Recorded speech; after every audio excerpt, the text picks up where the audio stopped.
स्वागत है आपका PS24 यूट्यूब चैनल पर। जो छात्र नए हैं चैनल को सब्सक्राइब कर लें, घंटी वाले बटन को दबा लें, जिससे नेक्स्ट आने वाली वीडियो की नोटिफिकेशन मिल सके। आज हम आपको DLED थर्ड सेमेस्टर के विषय विज्ञान को कराएंगे। समझते हैं। एक बार सभी छात्र वीडियो को अपने दोस्तों में तथा DLED ग्रुपों में शेयर कर दें। आज कराएंगे नेक्स्ट जो आपका चैप्टर है सिलेबस में, प्राकृतिक संपदा। प्राकृतिक संपदा समझते हैं। प्राकृतिक संपदा क्या होती है, या फिर पेपर में प्रश्न पूछा जा सकता है प्राकृतिक संसाधन। ठीक है। जो संपदा प्रकृति से प्राप्त होती है, जो संपदा प्रकृति से प्राप्त होती है उसे प्राकृतिक संपदा कहते हैं। जैसे हवा, ये हमें प्रकृति से मिलती है। मिट्टी है, ठीक है। जल है, ये कहाँ से मिलती है? प्रकृति से, यानी ये प्राकृतिक संपदा हुई। खनिज लवण, ये कहाँ से मिलते हैं? प्रकृति से। तो ये सभी क्या हैं? प्राकृतिक संपदा हैं। ठीक है। किस प्रकार लिखेंगे? जो संपदा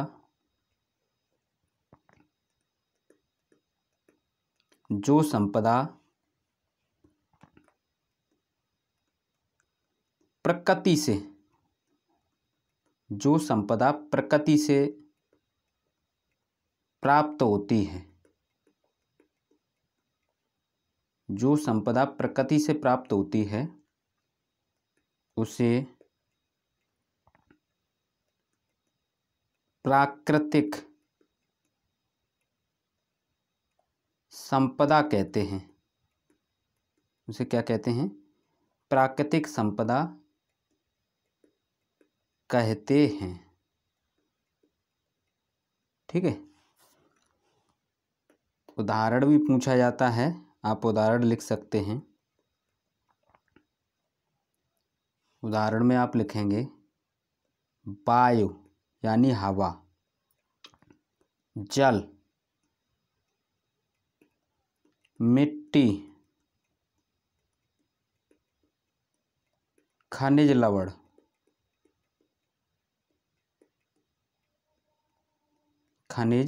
लवण, ये सभी हमें प्रकृति से प्राप्त होते हैं। ठीक है। नेक्स्ट देखते हैं प्राकृतिक संपदा के संरक्षण के उपाय। प्राकृतिक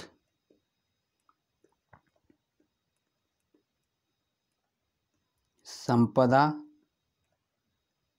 के संरक्षण के उपाय। संरक्षण के उपाय। प्राकृतिक संपदा को किस प्रकार हम संरक्षित कर सकते हैं, बचा सकते हैं। ठीक है। जैसे वायु है, वायु का संरक्षण कैसे करोगे? जैसे इसमें क्या है, जो हानिकारक गैसें मिल रही हैं वायुमंडल में, उनको रोककर, कारखानों से धुआं निकल रहा है, ठीक है, उससे वाहनों का धुआं, उससे जो वाहनों का धुआं है वो क्या है, वायुमंडल में मिल जाता है, वहाँ से जो वायु है वो दूषित हो जाती है। ठीक है। और भी एक उपाय है, इसको तो रोकना ही है और अधिक से अधिक पेड़ लगाने हैं। ठीक है। और जो पेड़ की जो कटाई होती है उसे रोकना है। जो हरे पेड़ काट दिए जाते हैं ना, उनको रोकना है। तो ये आप कर सकते हो।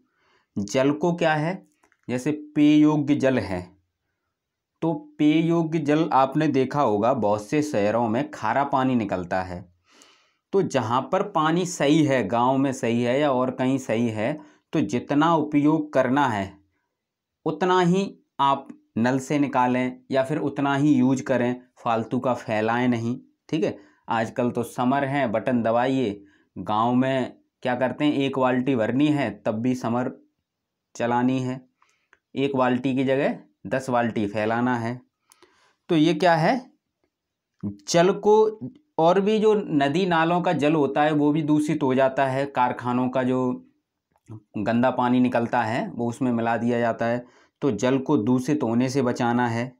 ठीक है, और जो वर्षा का जल होता है उसे एकत्रित कर सकते हैं, जिसे सिंचाई में यूज कर सकते हैं। तो इस प्रकार प्राकृतिक संपदा का क्या कर सकते हैं, संरक्षण कर सकते हैं। मिट्टी में क्या होता है कि बहुत सी जब खादें यूज करोगे आप तो मिट्टी की उर्वरक शक्ति खत्म हो जाएगी। ठीक है, तो इस प्रकार इसमें पॉइंट आप लिख सकते हो। किस प्रकार लिखेंगे, एक एक करके समझ लेते हैं। वनों की जो कटाई होती है, वनों की कटाई, जो वनों की कटाई होती है, कटाई पर रोक लगानी चाहिए, रोक लगाना। और क्या कर सकते हो,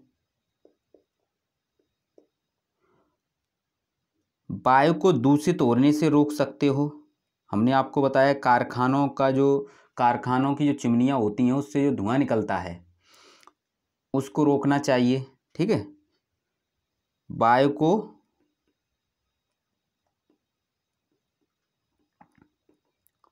को दूषित होने से रोकना।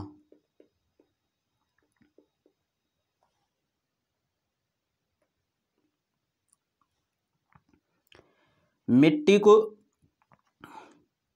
के अपरदन को रोकना।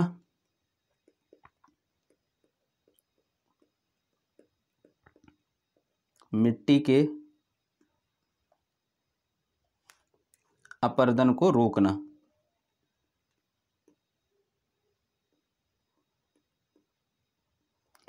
मिट्टी के अपरदन को रोकना। और आप लिख सकते हो जल को दूषित होने से रोकना।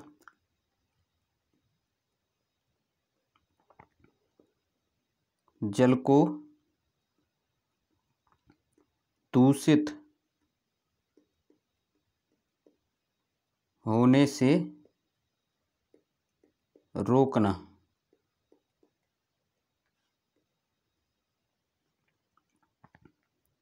और आप लिख सकते हो जो वर्षा का जल होता है, वर्षा जल को एकत्रित करके उपयोग करना।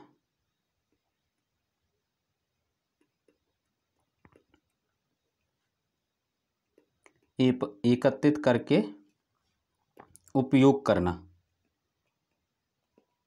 गांव में तालाब वगैरह खुदी होती हैं, उसमें एकत्रित कर लिया जाता है, उपयोग करना। ठीक है, ये आप लिख सकते हो। तो ये टॉपिक कई बार पूछा गया है, प्राकृतिक संपदा किसे कहते हैं। तो जो संपदा प्रकृति से प्राप्त होती है उसे प्राकृतिक संपदा कहते हैं। जैसे वायु, जल, मिट्टी, खनिज लवण, ये सभी क्या हैं, प्राकृतिक संपदा हैं। प्राकृतिक संपदा के संरक्षण के उपाय, तो वनों की जो कटाई होती है उसे रोकना चाहिए, वनों को यानी वायु को दूषित होने से रोकना चाहिए। ठीक है, मिट्टी के अपरदन को रोकना चाहिए, जल को दूषित होने से रोकना चाहिए, वर्षा जल को एकत्रित करके उपयोग करना चाहिए। ठीक है, ये लिख सकते हो आप।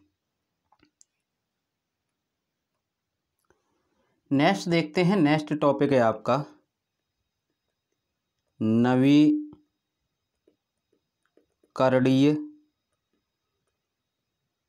नवीकरणीय संपदा। तो इसमें कई प्रकार से प्रश्न पूछे जा सकते हैं। नवीकरणीय ऊर्जा बताओ, नवीकरणीय संसाधन बताओ। ठीक है, तो यदि संपदा पूछा जाए तो संपदा लिख देना, ऊर्जा पूछी जाए तो ऊर्जा लिख देना संपदा की जगह। ठीक है, यही करना होगा। तो इसमें होता क्या है ये समझ लेते हैं। इसमें ये होता है कि ऐसी संपदा जिसका प्रयोग हम बार बार कर सकते हैं तो वो नवीकरणीय संपदा कहलाती है। ठीक है, जैसे वायु है, जल है, ये प्राकृतिक जो संपदा हमने बताई थी आपको, ये सभी नवीकरणीय संपदा के अंतर्गत आ जाएंगी। वायु है, जल है, मृदा है, सौर ऊर्जा है, ये सभी क्या है, नवीकरणीय संपदा के अंतर्गत आएंगी। यानी आप लिख सकते हो शॉर्ट में कि ऐसी संपदा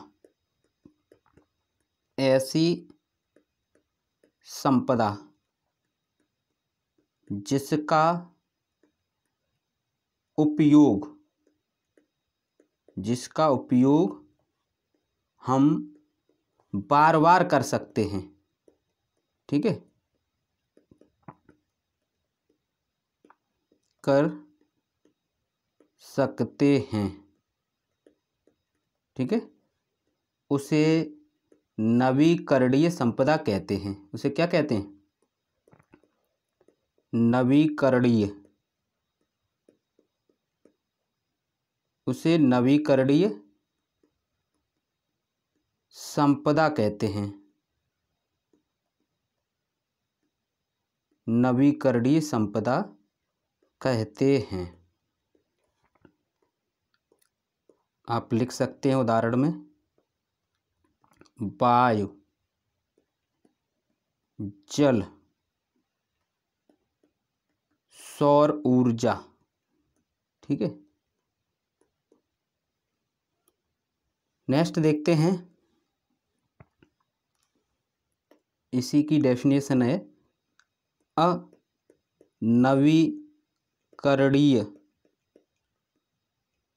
अनवीकरणीय संपदा। इसमें क्या लिखेंगे, ऐसी संपदा जिसका उपयोग हम बार बार नहीं कर सकते। ठीक है, उसे क्या कहेंगे, अनवीकरणीय संपदा कहेंगे। जैसे पेट्रोल, डीजल, गैस, ये सभी किसके उदाहरण हैं, अनवीकरणीय संपदा के। तो आप लिख सकते हो इसमें, ऐसी संपदा जिसका उपयोग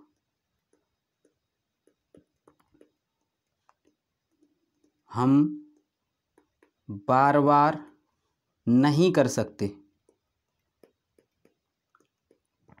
जिसका उपयोग हम बार बार नहीं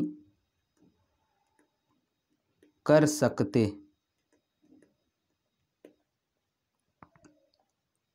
उसे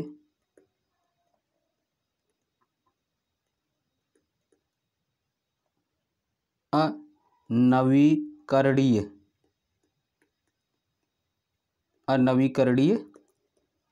संपदा कहते हैं। ठीक है, और इसकी हेडिंग सही कर लेते हैं।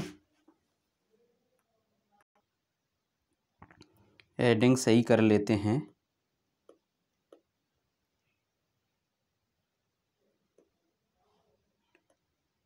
इसमें लिखेंगे अनवीकरणीय।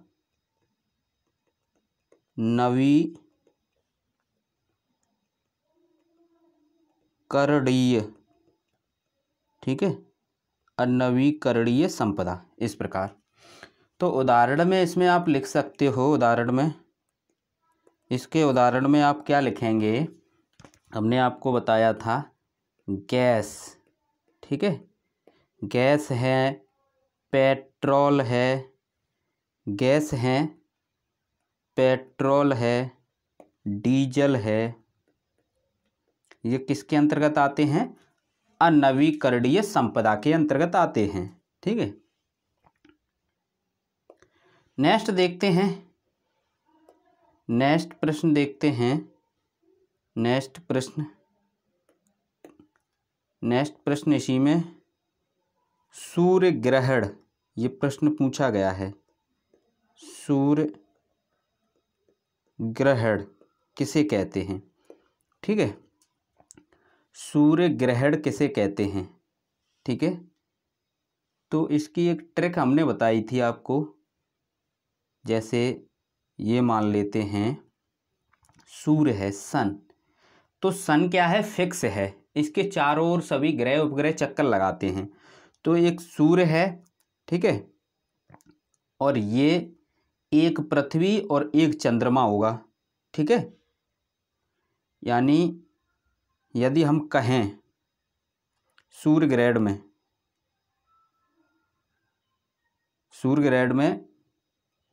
यानी चंद्रमा बीच में होता है। बीच में क्या होता है, चंद्रमा,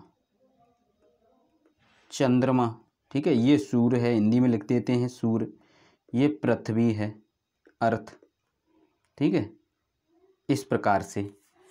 और ये किस में है, सूर्य ग्रहण में, ठीक है। अगर हम इसी प्रकार फिर बनाएं एस, ठीक है। अब एक बार बीच में पृथ्वी को कर दो, एक बार जब चंद्रमा बीच में करेंगे तो सूर्य ग्रहण होगा। अगर पृथ्वी बीच में कर दी, अब हमारे पास तो 3 ही है, तो मून एक तरफ हो जाएगा, तो ये हो जाएगा आपका क्या, चंद्र ग्रहण, ठीक है।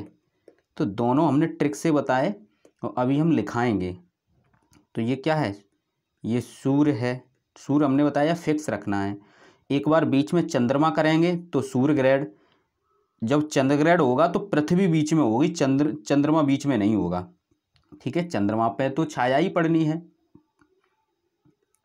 पृथ्वी और ये चंद्रमा। ये ट्रिक से याद कर लोगे ना तो आप कभी नहीं भूलोगे। एक बार चंद्रमा बीच में करना है, एक बार पृथ्वी, ठीक है।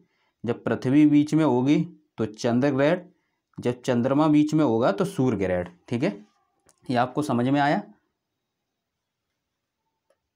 अब देखते हैं इनकी डेफिनेशन लिखते हैं। सूर्य ग्रहण की डेफिनेशन लिखते हैं। इसमें हमने क्या बताया था, इस प्रकार देख लेते हैं। तो सूर्य ग्रहण में क्या होता है, जब सूर्य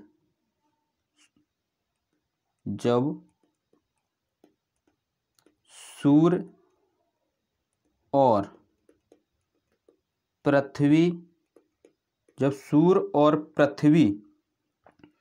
सूर्य और पृथ्वी के बीच में, सूर्य और पृथ्वी के बीच में, जब सूर्य और पृथ्वी के बीच में कौन आ जाता है, चंद्रमा। यहाँ पर क्या है, चंद्रमा, ये चंद्रमा है। जब सूर्य और पृथ्वी के बीच में, जब सूर्य और पृथ्वी के बीच में चंद्रमा आ जाता है, जब सूर्य और पृथ्वी के बीच में चंद्रमा आ जाता है तो उसे सूर्य ग्रहण कहते हैं। तो उसे सूर्य ग्रहण कहते हैं, सूर्य ग्रहण कहते हैं, ठीक है। नेक्स्ट क्या था, चंद्र ग्रहण। नेक्स्ट क्या है, चंद्र ग्रहण। इसमें हमने बताया था बीच में कौन आएगा, पृथ्वी आएगी। सूर्य ग्रहण में बीच में चंद्रमा आएगा, ठीक है। तो आप लिखेंगे जब सूर्य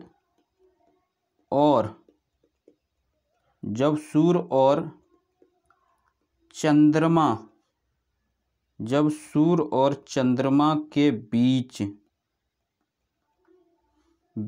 में, ठीक है, बीच में, जब सूर्य और चंद्रमा के बीच में पृथ्वी आ जाती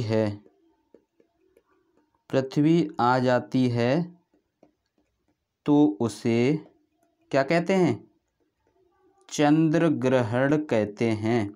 क्या कहते हैं, चंद्र ग्रहण कहते हैं, ठीक है। इस प्रकार आप ये डेफिनेशन लिख सकते हो। तो इस प्रकार इस चैप्टर से ये इम्पोर्टेंट प्रश्न थे और ये प्रश्न रिपीट होते हैं बार बार। जितने भी प्रश्न कराए हैं ठीक है। नेक्स्ट बार कोशिश करेंगे कि एक पेपर आपको करा दिया जाए पूरा सॉल्व, जिससे आपको आइडिया हो जाएगा। और अभी से ही आप धीरे धीरे पढ़ते रहें, जिससे आपको कोई दिक्कत ना हो, क्योंकि फिर आप पेपर के समय पढ़ते हो, फिर वहाँ पर क्या है, सब मिक्स हो जाता है। तो पहले से ही पढ़ते रहो, ठीक है। थैंक यू दोस्तों, वीडियो को शेयर करो, लाइक करें।